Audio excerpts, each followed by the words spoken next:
If you're feeling tired and crampy on your low-carb diet, you need to hear this. Water and electrolytes are your new best friends. Let's dive in.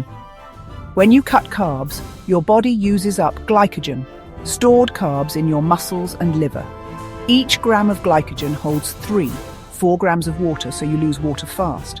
A 2018 study found low-carb dieters can lose 4 liters of water in the first week alone. This flushes out key minerals like sodium, potassium, calcium, and magnesium, leading to fatigue or cramps.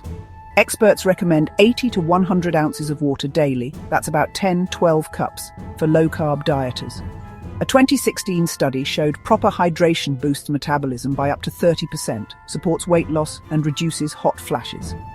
Plus, it keeps your skin glowing and joints lubricated. Replenishing electrolytes is crucial to avoid the keto flu. Sodium, potassium, calcium, and magnesium are key. For example, low sodium can worsen fatigue, especially during menopause. Here's how to stay on track. Drink 10 cups of water daily, carry a 32 Oz bottle and refill it 3 times.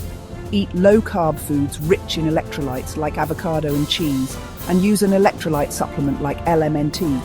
Water and electrolytes are game changers for low-carb energy. Start with 10 cups a day and my LMNT pick in the link tree. Like, subscribe and comment how do you stay hydrated. Let's keep the low-carb vibes going.